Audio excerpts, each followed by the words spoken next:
Buenas noches. Sanidad obliga a Madrid a tomar medidas para contener la segunda ola de COVID-19. Restricciones que afectan a la movilidad, al contacto social y a comercios y hostelería. Lo hace además sin estado de alarma. Bien, ¿cuál es el único instrumento que tenemos ahora mismo constitucionalmente para poder garantizar desde el Gobierno de España el confinamiento y la restricción de la movilidad? ¿Cómo puede hacer, y usted además que gobierna en la Comunidad de Madrid con el Partido Popular y también en Murcia, cómo puede hacer el Gobierno de España o cómo puede evitar el que se puedan desplazar los madrileños a su segunda residencia en Murcia? Si no es con el estado de alarma, señoría. No hay otra alternativa. En 4 meses, Pedro Sánchez ha vuelto a cambiar del criterio. Del no hay plan B se obliga a Isabel Díaz Ayuso a tomar medidas y le pide que lo haga sin rechistar. Nos vendieron que el estado de alarma era el único modo posible para poder limitar la movilidad. Ahora parece que no es necesario, como tampoco lo fue para las diferentes fases de desescalada. La pregunta ahora es obligatoria. ¿Se necesitaba realmente un estado de alarma? Aprobada en el Congreso la comisión que investigará la operación Kitchen. Este jueves la Cámara Baja ha dado luz verde a la creación de una comisión que va a indagar sobre el uso del Ministerio de Interior y la policía para ocultar pruebas y proteger al PP de las causas abiertas por corrupción. Un debate muy duro y muy bronco con la posición solitaria del PP. Hagamos una sobre la FAFE. Sus campañas electorales en Andalucía estarán llenas de rayas de cocaína. Se recordarán por eso y por los prostíbulos. Se recuerdan por eso. Hay ministros del Ejecutivo que han dedicado más esfuerzos en descalificar al rey constitucional de España que en acabar con la pandemia. Y siguen haciéndolo. El ministro de Consumo, Alberto Garzón, ha ratificado hoy sus palabras asegurando que la neutralidad de la monarquía brilla por su ausencia. Todo el mundo sabe, soy republicano. Mientras vivamos una monarquía parlamentaria, la monarquía tiene que ser neutral. Rodrigo Rato ha obtenido el tercer grado penitenciario 2 días después de que la Audiencia Nacional le haya absuelto por el caso Bankia. El juez ordena que se someta a Rato a control telemático mediante una pulsera electrónica o, en su defecto, llamadas telefónicas aleatorias, por lo que el político podrá cumplir el resto de la condena en su domicilio. Bruselas ha abierto expediente al Reino Unido por pretender modificar de forma unilateral los términos del acuerdo firmado en enero que fija las condiciones del Brexit. Apenas unas horas después de que concluyese el plazo dado a Londres, se ha anunciado la apertura de un procedimiento tras constatar que no se han eliminado los elementos problemáticos de la nueva ley de mercado interno.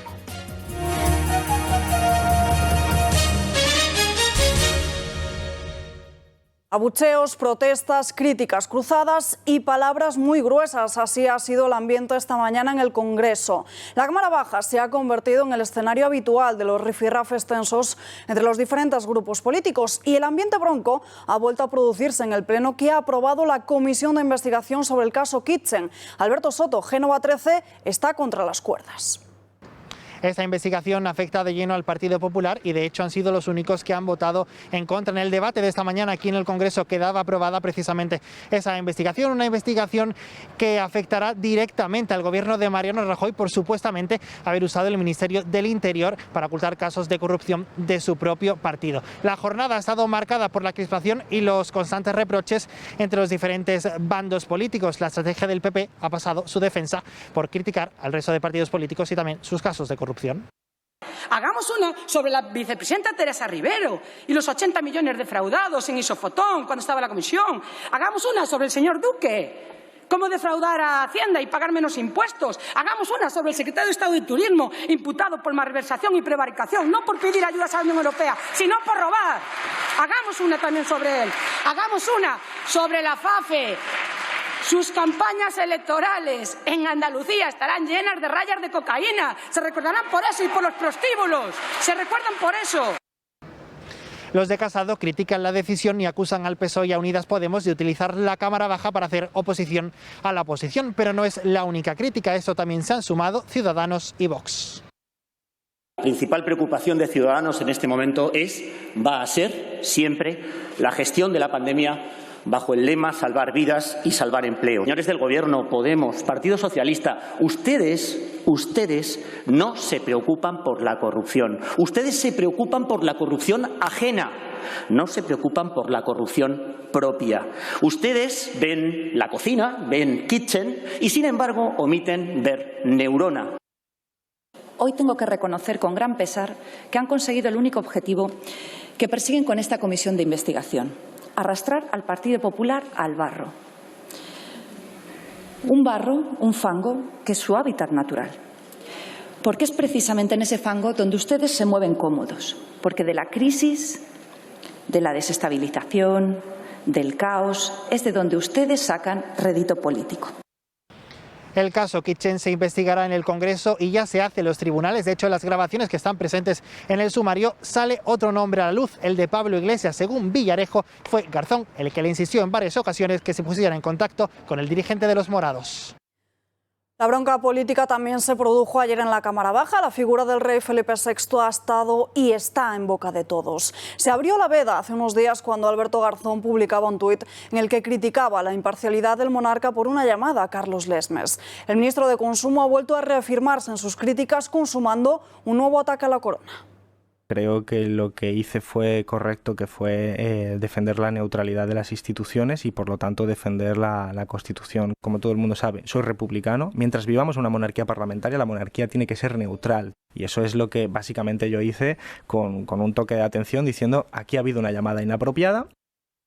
A la campaña de acoso al rey se han sumado los nacionalistas vascos. Aitor Esteban ha criticado esa llamada entre Felipe VI y Carlos Lesmes por la ausencia del primero en la entrega de los despachos a los nuevos jueces.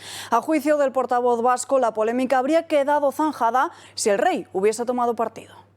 Lo más clamoroso es el silencio del rey tras la bronca política en torno a su figura. Pues la Casa Real podría cerrar la polémica y pedir serenidad, señalando que el funcionamiento institucional ha sido el constitucionalmente fijado, como lo ha sido, que la jefatura de Estado no es patrimonio de ninguna posición política o ideológica. Sin embargo, no lo ha hecho. El rey ha callado, alimentando así una artificial polémica y la crispación institucional. Ataques a la monarquía en los últimos días y también a la justicia. Por cierto, el Consejo General del Poder Judicial sigue sin renovarse. Es un tema candente después de que haya realizado varios nombramientos en el Supremo y también mientras no haya un acuerdo para su renovación. La Comisión Europea ha pedido que deje de estar en funciones y lo ha hecho a través de un informe en el que plasma la preocupación por la relación entre el Gobierno y la Fiscalía General del Estado. Como saben, este Ministerio Público está dirigido por Dolores Delgado, antigua ministra de Justicia. En el documento señala Bruselas que estos lazos tan estrechos pueden afectar a la sensación de independencia. Han pasado 3 años del golpe al constitucionalismo en Cataluña. Hoy es 1 de octubre, el tercer aniversario del referéndum ilegal. Una fecha que hoy ha pasado un tanto desapercibida para partidos como para entidades independentistas, pero con un perfil bastante bajo y con un mermado respaldo de sus ideas separatistas. También se ha perdido fuelle en la calle al margen de la pandemia. El compromís de l'Assemblea Nacional Catalana és en fer efectiu aquell mandat de l'1 d'octubre, és en lluitar incansablement fins a fer efectiu el mandat, fins a que culmini amb una declaració d'independència efectiva. És un dia de commemorar el que va passar aquell 1 d'octubre, aquest exercici de desobediència civil, aquest exercici d'autodeterminació que va fer la ciutadania al nostre país d'empoderament. 3 años después de esa fecha, el separatismo ha perdido fuelle tras esos días frenéticos del proceso. Desde entonces también se ha puesto de manifiesto que el independentismo está dividido, sin rumbo y cada vez más debilitado. El independentismo catalán sigue reivindicando el 1 de octubre como el punto de no retorno en su relación con el Estado, porque hoy se cumplen 3 años desde que la faceta más radical del separatismo utilizará esta fecha para declarar la independencia de una república inexistente. Un acto que acabó con numerosos políticos catalanes en la cárcel mientras otros se fugaban de la justicia española. Mientras tanto, Quim Torra, con la inhabilitación ya encima de la mesa, continúa haciendo llamamientos a la movilización, mientras anuncia que no parará hasta conseguir la tan ansiada independencia en Catalunya. Hi ha una cosa tan senzilla com sortir a demanar perdó. Tan senzilla com sortir en nom de l'Estat i del govern espanyol a demanar perdó pel que va passar el 1 d'octubre. No ho hem escoltat mai. No ho hem escoltat mai. No tenim el govern més progressista de la història? Doncs que demani perdó. Y esto lo dice el expresidente de la Generalitat de Cataluña, una región que, por culpa de los que piensan como él, ha quedado devastada en cuestiones de liderazgo económico, ha provocado la división entre los partidos políticos, ha dañado gravemente la enseñanza en los colegios catalanes y ha causado la mayor brecha nunca antes vista en las instituciones de nuestro país. Electoralmente, sin embargo, el recuerdo de un referéndum fallido y la crispación por la situación en la que todavía están algunos presos y exiliados les ha dado alas al independentismo para mantener el pulso y ganar las próximas elecciones. Recordarán también aquel apreteu con el que los CDR salieron a las calles aquel 1 de octubre, un día en el que apretaron hasta asaltar el Parlamento. Un aperitivo de lo que llegaría al año siguiente tras hacerse pública la sentencia del procés. Unas imágenes de violencia inéditas en la capital catalana. Era el momento en el que abrieron fuego los que formaban parte de Tsunami Democratic.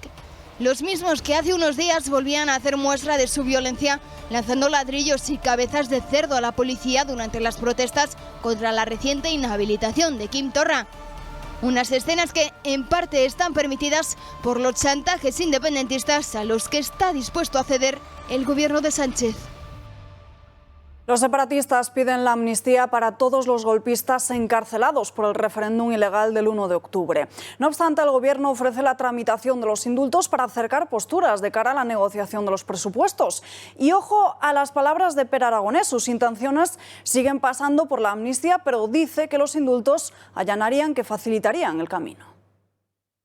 Nosaltres defensem l'amnistia perquè els indults són solucions per persones concretes, tot el que serveixi per alleugerir la situació dels presos, per fer-ho més fàcil, per accedir a situacions de llibertat, nosaltres no ens hi oposarem. En los próximos días tiene que hacerse público el acuerdo en el que se muestra cuáles son los pilares para esas cuentas públicas. PSOE y Podemos se han conjurado para ir de la mano, pero todavía quedan algunos flecos sueltos. Así lo ha reconocido Alberto Garzón. Y no lo sé, pero supongo que son matices, porque al final nuestro acuerdo de gobierno tiene muy claros los lineamientos, compartimos la forma de abordar la crisis económica actual, además lo comparte también la Unión Europea. Ese esbozo presupuestario está listo al 90%. Quedan asuntos pendientes y en ese 10% que no está actualmente cerrado se plantea la posibilidad de subir el IVA a la educación y a la sanidad privada. Sería algo que se tomaría en contra de los criterios que sugiere la Unión Europea y basándose en el último informe de la AIREF. Actualmente los servicios de sanidad y educación privados están exentos de IVA y de aplicarse podrían ser un nuevo ingreso para el erario público. La subida de impuestos es una de las líneas rojas de Ciudadanos para sentarse a dialogar. El que fuera presidente de las filas naranjas está estos días más en el panorama público que nunca desde que abandonó la política. Su mensaje se dirige a la nueva cúpula del partido, a Inés Arrimadas, al avisar de que unos presupuestos con Podemos nunca saldrían bien. Unos presupuestos con Podemos, que ya condiciona ideológicamente y económicamente el presupuesto. Con el PNV, ya veremos, y con los independentistas. A mí me encantaría pensar que van a bajar los impuestos y van a ser maravillosos. Que la pandemia tiene que alejarse del debate partidista, que todos los gobiernos, ya sean los gobiernos europeos, pero también los gobiernos autonómicos y los gobiernos municipales, solamente tenemos un enemigo, que es el COVID, que tenemos que arrimar el hombro, que tenemos que basarnos en la ciencia, en los criterios técnicos. Pide Sánchez unidad de nuevo después de que Sanidad haya pisado el acelerador, publicando esta misma mañana ese polémico plan del confinamiento de obligado cumplimiento en el Boletín Oficial del Estado. Apenas ha tardado unas horas la decisión de cerrar Madrid con la disconformidad del Gobierno regional. La comunidad mantiene el pulso, pero lo hace acatando la orden ministerial y anunciando que la llevarán a los tribunales. Esta comunidad no está en rebeldía, este gobierno no está en rebeldía y cumplirá todas las órdenes de manera estricta porque no somos como sus socios independentistas. Ahora, eso sí, iremos a los tribunales nuevamente, como hicimos con el pase de fase, para defender los intereses legítimos de los madrileños y que las medidas se ajusten a la normativa, a la realidad, que sean objetivas y justas. También ha hablado el consejero de Sanidad sobre este asunto. Enrique Ruiz Escudero lo enmarca en la campaña de ataque a la capital. Seguimos dudando de la validez jurídica del acuerdo. Tiene que ser con consenso y no por una decisión colegiada. Están haciendo política con la salud de los madrileños. Es un ataque político a Madrid. Parece que la batalla política por ese cierre que impone el Gobierno central a la capital no va a finalizar tan rápido ni tampoco tan fácil. La comunidad acudirá a los tribunales una vez se haya estudiado la vía judicial para defenderse. La número 2 del Gobierno ha mantenido una actitud un tanto autoritaria acerca de este asunto. Le pide a Madrid que acate las decisiones de Moncloa y que lo haga sin rechistar. La Comunidad de Madrid tiene que cumplir, como todas, las normas que ayer se acordaron, con la legitimidad y con la legalidad correspondiente en un órgano que existe para la coordinación de la política sanitaria en nuestro país, y lo tendrían que hacer sin más comentarios. Y también pueden recurrirlo, porque usted sabe perfectamente que ese acuerdo tiene un pie de recurso, como lo tiene todo en un Estado riguroso. Esta misma semana el Partido Socialista de Madrid pedía al Gobierno que no interviniese la comunidad. Decía Ángel Gabilondo que había que intervenir contra el virus, contra nada más. 48 horas después, el portavoz socialista en la Asamblea recula y aprovecha el momento para volver a jalear la idea de una moción de censura contra Isabel Díaz Ayuso. Si no se siguieran las recomendaciones como señala la ley, si se incumpliera abiertamente esa ley, desde luego nosotros estamos abiertos a plantear todos los escenarios que sean necesarios para restablecer la legalidad en la institución en la que estamos, en la comunidad en la que estamos. Pero yo espero que eso no se produzca. Esto ha abierto una brecha en el seno de Gobierno porque Ciudadanos estaría más de acuerdo con Sanidad que con los planteamientos de Isabel Díaz Ayuso. El vicepresidente Ignacio Aguado ha sido contundente en las redes sociales. Dice, el Gobierno ha llegado tarde, pero al fin reconoce que es la sanidad única. Prosigue asegurando que ahora toca colaborar más y pelearnos menos en ruedas de prensa o en tribunales para conseguir salvar vidas. El plan de confinamiento de Salvador Illa se ha impuesto, pero no ha tenido el visto bueno de Madrid, de Cataluña, Galicia, Andalucía, ni tampoco de Murcia. Y sorprendentemente sí los tuvo de Castilla y León. Una región que está gobernada por el Partido Popular en coalición con Ciudadanos. El dirigente del PP, Alfonso Fernández Mañueco, ha hecho hoy pública su postura, convirtiéndose en un fleco suelto para Génova 13. A problemas comunes, soluciones comunes. Por eso entendíamos que era bueno el diálogo, que era bueno el entendimiento. Y el Gobierno de Castilla y León está sustentado en dos fuerzas políticas, pero nuestra responsabilidad es con las personas de Castilla y León. Y por qué no decirlo, lo que pensamos también mejor para España y los españoles. Y eso es lo que hicimos ayer. Al doble discurso se ha referido Emiliano García Paje. El presidente de Castilla-La Mancha ha pedido al Partido Popular que trasladen a los ciudadanos un único mensaje para así no confundir. La unidad de mensaje, no desorientar a la población. Se va a aplicar lo propuesto por el ministro, es en el caso de Castilla y León, porque es lo mejor para sus ciudadanos. He escuchado a otros dirigentes del Partido Popular decir que se va a aplicar porque se tiene que aplicar y porque es bueno, pero que lo van a recurrir. Y el alcalde de Madrid ha respondido a la polémica. Dice que es totalmente respetable y que esto pone de manifiesto que esos rumores de que Pablo Casado habría prohibido a sus presidentes autonómicos declarar el estado de alarma eran rotundamente falsos. Lo han hecho porque entienden que es la medida más adecuada, que los gobiernos del Partido Popular y de Ciudadanos se guían por la situación que se encuentra en sus comunidades autónomas.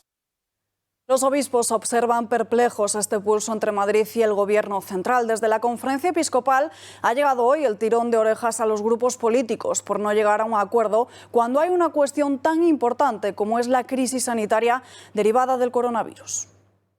Como cualquiera de nuestros conciudadanos, yo creo que estamos perplejos, que ante una situación grave, como es una pandemia con todas sus consecuencias, no haya acuerdo.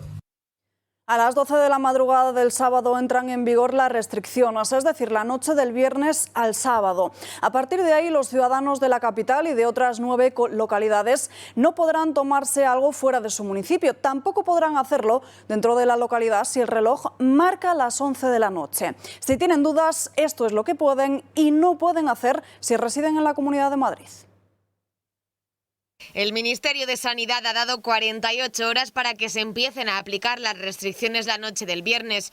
Además de restringir las entradas y salidas de las ciudades y municipios afectados, también se limitan las reuniones sociales a un máximo de 6 personas, excepto si estas son convivientes. Era un interrogante, pero finalmente el BOE no incluye el cierre de parques infantiles como medida de restricción, pero sí habla de horarios para otros lugares, como los comercios, que cerrarán a las 10 de la noche. Una hora más tienen los bares y restaurantes hasta las 11 y podrán estar como mucho a 50% en el interior y al 60% en espacios abiertos. En los lugares de culto se limita a 1/3 siempre y cuando la distancia entre dos personas sea de 1,5 metros. También se ven afectados los velatorios con un aforo máximo de 15 personas al aire libre o de 10 en espacios cerrados.